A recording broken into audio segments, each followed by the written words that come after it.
Hello everyone. I am doctor Jeevesh Yadav. तो आज की क्लास में अपन जो है गोविंद पारिक के तुलनात्मक अध्ययन का 67 नंबर का जो लेक्चर है वो अपन देखेंगे। तो स्टार्ट करते हैं आज की क्लास। तो सबसे पहले यहाँ पे आचार्य जो सुश्रुत अनुसार प्रमुख जो विषाक्त जीव हैं तथा उनके दष्ट से होने वाले जो लक्षण हैं, ठीक, उनके दष्ट होने की वजह से कौन कौन से लक्षण उत्पन्न होते हैं वो यहाँ पे अपन लोगों ने देखेंगे। ठीक है, तो यहाँ पे सुश्रुत अनुसार विषाक्त जीव कौन से और उसके दष्ट होने से क्या क्या लक्षण उत्पन्न होता है ये यहाँ पे बताया गया है। तो यहाँ पे कीट के नाम बताए गए हैं, उनकी संख्या बताई गई है साथ ही साथ, और दष्ट के लक्षण यहाँ पे बताए गए हैं। जैसे कि आपका कीट जो प्रकार बताया गया कटाप जो है, ठीक है, सॉरी कणाप, कणाप जो है उसकी संख्या कितनी है, 4 है। ठीक है, कणाप की जो संख्या है वो मिली आपको कितना बताया गया है, 4 बताया गया, 4 है। ठीक है, और इसके दंष्ट होने की वजह से ये जब बाइट करता है तो उसकी वजह से तीव्र वेदना होती है तथा जो दंश स्थान है वह जो है कृष्ण वर्ण का हो जाता है, अंगमर्द होते हैं तथा गुरुगात्रता व शोथ इनकी उत्पत्ति होती है। तो कणप में मिली आपका बोला गया है कि इसकी संख्या मिली 4 बताई गई है। दष्ट की वजह से क्या होता है, तीव्र वेदना होता है। दंश स्थान जो है कृष्ण हो जाएगा। ठीक है, दंश स्थान कैसा दिखाई देगा, कृष्ण वर्ण का दिखाई देगा। अंगमर्द, गुरुगात्रता और शोथ इनकी मिली उत्पत्ति होती है। फिर बात करते हैं गोधेरक। गोधेरक मिली जो है इनकी संख्या 5 बताई गई है। ठीक है, दष्ट के लक्षण में बोला गया है कि शोप, दह, रुजा, ज्वर तथा ग्रंथि का प्रादुर्भाव होता है। ठीक है, तो गोधेरक में आपका मिली बताया गया, इसकी संख्या कितनी है, 5 है। और इसके दष्ट के लक्षण में बोला गया है कि सोफ, दह, रुजा, ज्वर, ग्रंथि का प्रादुर्भाव होता है। ये गोधेरक में बताया गया है। फिर उसके बाद में आगे बात करें तो यहाँ पे आपका बोला गया है गलगोलिका। गलगोलिका की जो संख्या है वो कितनी है, 6 बताई गई है। गलगोलिका की संख्या कितनी है, 6 बोली गई है। दष्ट के लक्षण बताए गए हैं कि दह, शोप, क्लेद, हृदपीड़ा तथा अतिसार, ये मिलने जो है लक्षण उत्पन्न होते हैं। तो गलगोलिका में मिलने जो है आपकी संख्या कितनी बताई गई है, 6 बोली गई है। और इसके दंश की वजह से दह, शोप, क्लेद, हृदय में पीड़ा तथा अतिसार, ये क्या है, गलगोलिका के दंश के लक्षण बताए गए हैं। फिर बात करते हैं सतपदी। तो सतपदी में मिलने जो है इसकी संख्या कितनी बताई गई है, 8 बताई गई है। इसके दष्ट होने की वजह से क्या होता है, जब ये जो है बाइट करता है तो उसकी वजह से शोक, वेदना, हृदय में दह तथा अतिमात्रम श्वेत पिंड को उत्पत्ति, मतलब श्वेत वर्ण की जो पिंडिकाएं हैं उसकी उत्पत्ति हो जाती है बहुत सारी मात्रा में, जब क्या है सतपदी जो है दंश करती है तो। ठीक है, तो शोक, वेदना, हृदय में दह तथा आपका जो अत्यधिक मात्रा में श्वेत वर्ण की जो पिंडिकाएं हैं वो उत्पन्न हो जाती है। ये सतपदी में दंश के लक्षण बताए गए हैं। देन बात करते हैं मंडूक। तो मंडूक की जो संख्या है वो 8 बताई गई है। दंश स्थान में कंडू और पित्त फेन का उद्गमन होता है। ठीक है, तो दंश स्थान में कंडू तथा पित्त जो फेन है उसका उद्गमन होता है, किसके, मंडूक के दंश करने की वजह से। फिर बात करते हैं पिपलिका।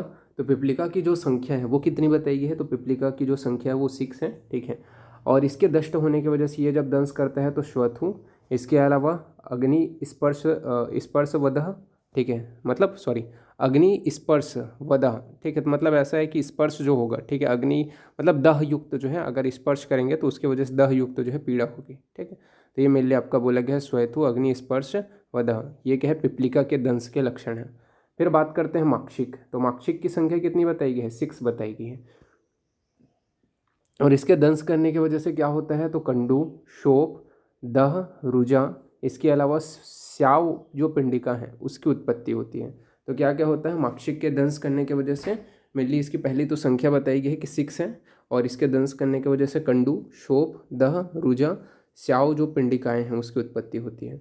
फिर बात करते हैं मशक के विषय में। तो मशक की जो संख्या है वो 5 बताई गई है, और इसके दंश करने की वजह से तीव्र कंडू, दंश स्थान में शोथ तथा पर्वतीय मशक मेनली जो है प्राणहर होता है, ये मेनली बताया गया है। ठीक है, तो दंश स्थान में सोफ होगा, और पर्वतीय जो मशक है, ठीक है, अगर उसने दंश किया तो वो क्या आपका प्राणहर होते हैं, ये मेनली आपका बताया गया, जो मशक का ही एक टाइप है। ठीक है, अगर वो दंश किया तो आपका क्या है, वो जो है प्राणहर है, उसके लक्षण में ये बताया गया। तो ये आपको याद रखना है। तो यहाँ पे अपन लोगों ने विभिन्न प्रकार के जो कीट हैं उनकी संख्या के विषय में हमने बात कर लिया, साथ ही साथ हमने ये भी देख लिया कि कौन से जो लक्षण हैं वो मेनली जो है उत्पन्न होते हैं इन कीटों के दंश करने की वजह से। तो ये जो लक्षण है स्पेसिफिक हैं जिनको आपको याद रखना है। ठीक है, देन आगे बढ़ते हैं। तो आपका जो वृश्चिक है, ठीक है, तो वृश्चिक में आपका जो उच्चंडिका वृश्चिक है उसके विषय में बताया गया है कि उच्चंडिका जो वृश्चिक है उसमें क्या बोला गया है कि उष्ण धूम रात्रिक बिच्छू मुख के मुख से काटता है, ठीक है। तो यहाँ पे बोला गया है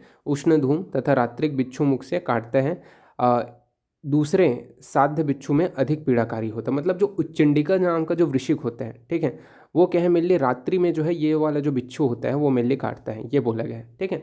और दूसरे जो बिच्छू होते हैं, दूसरे जो वृश्चिक होते हैं, उनसे ज़्यादा जो है जब ये काटता है उच्चंडिका तो उसमें पीड़ा होती है। इसके लक्षण भी बताए गए हैं उच्चंडिका के, कि क्या लक्षण बताए गए हैं। तो यहाँ पे आपका श्लोक बोला गया है कि स्तंभम सोफे हृष्ट रोम रोमतम, ठीक है। तो मतलब यहाँ पे ये बोला गया है कि स्तंभन होता है, शोफ होता है, ठीक है। इसके अलावा हृष्ट रोमतम, ये मेनली आपका जो है लक्षण बताए गए हैं उच्चंडिका के काटने की वजह से, ठीक है। अब बात करते हैं सामान्य चिकित्सा के विषय में। तो क्या चिकित्सा कर सकते हो, तो शीतल सेक व परिषेक कराना है। तो शीतल सेक व परिषेक का प्रयोग करना है, ठीक है, वृश्चिक दंश में। तो ये आपको याद रखना है। देन आगे बढ़ते हैं। तो आगे आपका क्या है, गर्विश के विषय में बताया गया है। तो गर्विश के विषय में क्या बोला गया है, तो गर्विश का सबसे पहले तो यहाँ पे बताया गया है गर्विश के विषय में कि गर्विश में क्या बोला गया है, तो नाना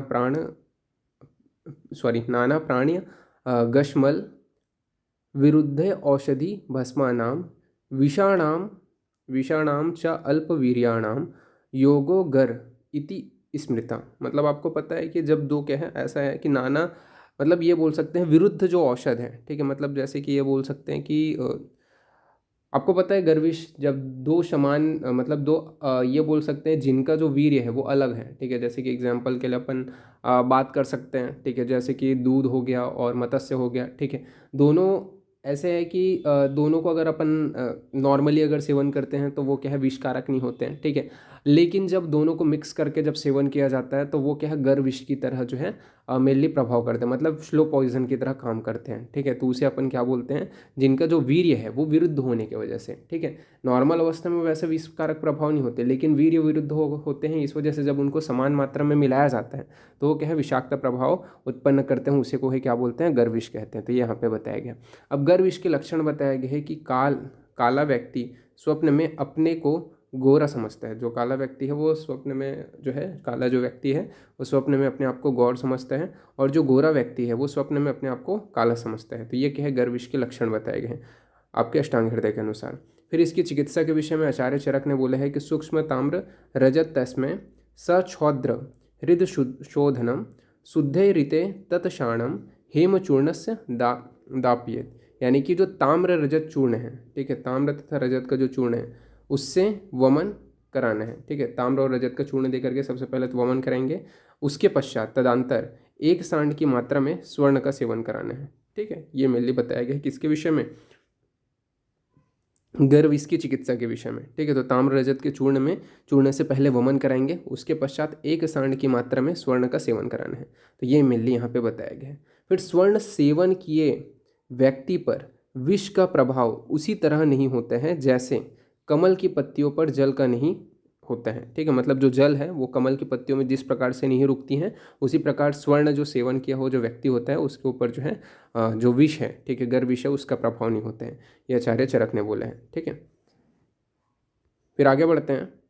तो यहाँ पे आपका जो है जो सर्प विष नाशक जो मणि है उसके विषय में बताया गया है। जो सर्प के विष का नाश करते हैं वो मणि कौन से हैं, तो उनके नाम याद रखना, वैदुर्य वज्र, ठीक है, पहले वो वाले वैदुर्य वज्र हो गया, फिर उसके बाद में मरकत हो गया, उसके अलावा करकेंत, ठीक है, तथा आपका बोला गया है कि वारण मोतिकम, ठीक है, वारण मोतिकम हो गया, गर्भध मणि, ठीक है, पिच्चुका, इसके अलावा मुगदूषिका। ये क्या है, सर्प विषनाशक मणि है। ये क्या है आपके सर्प विषनाशक मणि है, इसको आपको याद रखना है। विषाक्त विषाक्त जो है असाध्य जो कीट हैं उसके विषय में बात करते हैं। विषाक्त असाध्य कीट टोटल 6 बताए गए हैं, कौन से। तो आपका बोला गया है गोधेरक हो गया, स्थालिका हो गया, श्वेता हो गया, अग्निप्रभा हो गया, इसके अलावा भ्रिकुटी हो गया, और कोटिका हो गया। ये मेनली क्या है विषाक्त असाध्य कीट हैं। कितने हैं, 6 हैं, गोधेरक, स्थालिका, श्वेता, अग्निप्रभा, भ्रिकुटी और कोटिका। ये मेनली क्या है विषाक्त असाध्य कीट के विषय में बताया गया। फिर बात करते हैं प्राणहर कीट के विषय में। तो प्राणहर कीटों के विषय में तो स्पेशली आपको याद रखना है, ठीक है। कितने हैं, तो यहाँ पे आपके जो है टोटल 9 बताए गए हैं, ठीक है। जो प्राणहर कीट हैं उनकी संख्या जब पूछा जाए तो टोटल 9 है। तो इसमें आपका सबसे पहले बोला गया है गोधेरक की संख्या 1 बताई गई है, ठीक है। इसके बाद में आपका बोला गया है गलगोलिका जो है वो भी एक है, एक सरसपिका, ठीक है। इसके अलावा बात करें जो मशक हैं, ठीक है, वो आपके बताया गया है मशक के अंतर्गत आपके मेनली जैसे कि पर्वतीय जो मतलब एक पर्वतीय जो मशक है, ठीक है, वो मेनली बताया गया है।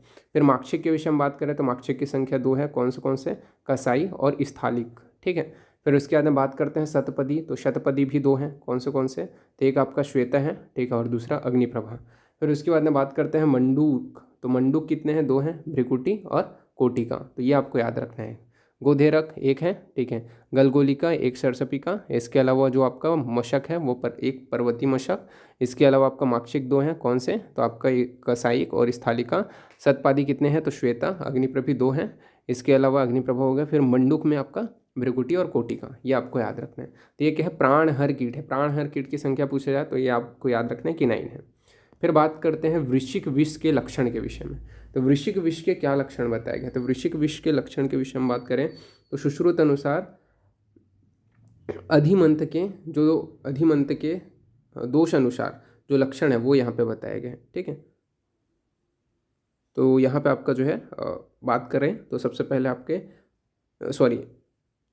जो वृश्चिक विष है, ठीक है, उसके जो लक्षण है वो आपको सुश्रुत के जो आपका कल्प स्थान है, ठीक है, उसके 8th अध्याय में आपको देखने को मिल जाएगा। यहाँ पे अपन क्या है, मेनली सुश्रुत के अनुसार जो अधिमंत के दोषानुसार लक्षण है उसके विषय में अपन बात करेंगे। तो अधिमंत जो है कितने हैं आपको पता है, 4 है, ठीक है। तो उसको अपन एक एक करके जो है सभी के लक्षण देखेंगे। तो यहाँ पे आपका जो है सबसे पहले आपका वातज जो है, ठीक है, तो वातज जो अधिमंत है उसके लक्षण के विषय में क्या बोला गया है, जो वातज अधिमंत है, ठीक है, उसके लक्षण है बोला गया है कि नेत्र मुत्याट्यम मुत्याट्यतः इव मथ्यते त अरिणवत च यत् संघर्ष तोद निर्भेद मास रस रब्ध अविलय। यानी कि यहाँ पे ये बोला गया है कि नेत्र में क्या होते हैं, मेनली कुंचन होगा, ठीक है, कॉन्स्ट्रिक्शन होगा। नेत्रों में क्या है, जो आपका वाताजतिमंथ है उसके लक्षण क्या बताया गया है, नेत्रों में कुंचन होगा। इसके अलावा आपका क्या बोला गया है, अस्फोटन, ठीक है, अस्फोटन। आद्यमान की उत्पत्ति होगी, किसकी, आद्यमान की उत्पत्ति होगी।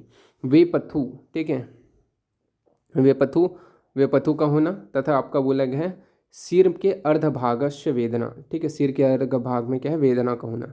ये क्या है, मेनली आपके जो वातज विसर्प है उसके लक्षण में बताया, वातज अधिमंथ है उसके लक्षण में बताया गया। तो वातज अधिमंथ के विषय में ये सारी चीज़ याद रखना, ठीक है। देन बात करते हैं आगे, तो आगे आपका क्या बोला गया है, जो आपका पित्तज अधिमंथ है, ठीक है, उसके विषय में बताया गया। तो पित्तज अधिमंथ में क्या क्या लक्षण आपको दिखाई देगा, तो रक्तराजी चित्तम, ठीक है, तो रक्त जो राजी चित्तम मतलब ये बोला गया है, ठीक है, रक्त वर्ण का जो है स्त्राव आपको देखने को मिलेगा। इसके अलावा यकृत पिंड को सम दाही, ठीक है, तो यकृत पिंड को सम जो है आपको जो है जो पिंडिकाएं हैं उनका निर्माण हुआ दिखाई देगा। दह की उत्पत्ति होगा, ठीक है, क्योंकि पित्त है तो दह होगा। इसके अलावा आपका यहाँ पे बोला गया है कि स्वेद है, ठीक है, सस्वेद पित्त दर्शनम, ठीक है, तो सस्वेद पित्त दर्शनम मूर्छा। इसके अलावा सिरोदह युक्त होगा, तो ये मेरे लिए बताया गया है, ठीक है, तो ये आपको याद रखना है।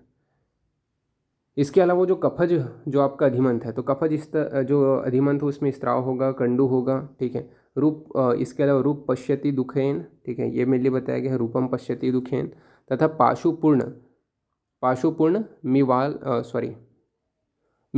अविलम, ठीक है, तो पाशुपूर्ण मीव अविलियम नासाध्यमान सिरोदुख, ये मेरे लिए बताया गया है, ठीक है, ये मेरे लिए आचार्य सुश्रुत ने बोला है। जबकि वांग भट्ट ने क्या है, जो कफज अधिमंथ है उसके विषय में बोला है कि उन्होंने क्या बोला गया है, न मतलब अधिमंथे नत कृष्णम उन्नतम शुक्ल मंडलम, ठीक है, ये वांग भट्ट ने बोला है। तो ये आपको याद रखना है। जैसे कि कफ के जो लक्षण हैं वो मेरे लिए आपको याद रखना है, ठीक है, क्या क्या है, जैसे कि स्त्राव हो गया, कंडू हो गया, ठीक है। इसके अलावा रूप पश्यन्ति दुखेन, ठीक है, मतलब चीज़ों को देखने में क्या है समस्या होगी, ठीक है। इसके अलावा पाशुपूर्ण मीव अविलम, ठीक है, नासाध्यमान सिरोदुख, ये मेरे लिए कफज अधिमंथ के लक्षण बताए गए हैं।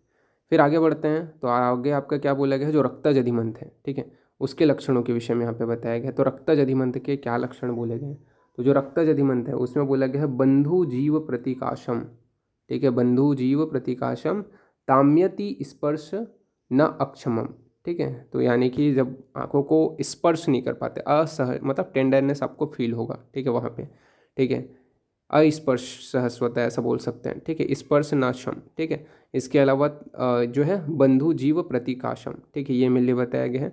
रक्त स्त्राव होगा, रक्त जो अधिमंथ है उसमें रक्त स्त्राव होगा। सन्नितोद, ठीक है, सन्निस्तोद, इसके अलावा पश्यन्ति, अग्निनमा दिशा, रक्तमग्न, अरिष्टश्च, कृष्णाभ च लक्ष्येत। ठीक है, ये मेरे लिए बताया गया है। यद दीप्तति, यद दीप्तम रक्तपर्यंत तत् रक्तेन अधिकम मंथितम। ठीक है, तो ये मेरे लिए क्या है, रक्तज जो आपका अधिमंथ है उसके लक्षण बताए गए हैं। ठीक है, तो ये एज इट इज़ कोटेशन ही याद रखना। ठीक है, सभी के एक बार कोटेशन में वापस जो है रीड आउट कर देता हूँ। ठीक है, आप लोग याद रखना। सबसे पहले वातज में क्या बोला गया है, नेत्र मुत्याट इव मत्यथ तत् अरिणवत च यत् संघर्ष तोद निर्भेदा मास रस रब्ध अविलम। ठीक है, तो ये वातज के विषय में बताया गया है। पित्तज में क्या बोला गया है, रक्तराजी चितम श्रावी वहनति वे अवदाहते यकृत पिंड समदाही क्षारेण मक्तमीव क्षतम। फिर उसके बाद में आपका कफज में क्या बोला गया, स्त्राव कंडू रूप पश्यति दुखेन पाशुपूर्ण मीव अविलम नासाध्यमान सिरो दुखम तब। ठीक है, फिर उसके बाद रक्तज में क्या बोला गया है, बंधु जीव प्रतिकाशम ताम्यति स्पर्श क्षमम रक्तस्त्रावम सन्नितोद पश्यन्ति अग्नि नमा दिशा। ठीक है, तो ये मिल आपका रक्तज जो अधिमंथ है उसमें बताया गया है। केवल लेखन कर्म योग्य जो व्याधि हैं वो कौन से हैं, इसके विषय में अपन यहाँ पे बात कर लेते हैं, जिनमें क्या है केवल लेखन कर्म कराना है। ठीक है, तो केवल लेखन कर्म योग्य व्याधि कौन से हैं, तो आपका श्यावत्म है। ठीक है, और कर्दमवत्म है। तो ये याद रखना, श्यावत्म और कर्दमवत्म, इसमें केवल लेखन कर्म कराने हैं। इसके अलावा छेदन पूर्व लेखन योग्य व्याधि कौन से, तो छेदन कर्म कराने से पहले लेखन कर्म कराने वाली व्याधि कौन सी हैं, तो उत्संगनी हो गया, कुंभिका हो गया और वत्म शर्करा हो गया। ठीक है, ये छेदन पूर्व लेखन योग्य जो रोग है वो बताया गया है कि उत्संगनी, कुंभिका और वत्म शर्करा। इसके अलावा बात करें तो पित्त विदग्ध दृष्टि में देह घृत कौन सा है, तो त्रिफला घृत है। तो पित्त विदग्ध दृष्टि में कौन सा जो घृत है वो देह है, तो त्रिफला घृत है। और श्लेष्म विदग्ध दृष्टि में देह घृत कौन सा है, तो त्रिवित जो घृत है वो मिल के है श्लेष्म विदग्ध दृष्टि में देह घृत है।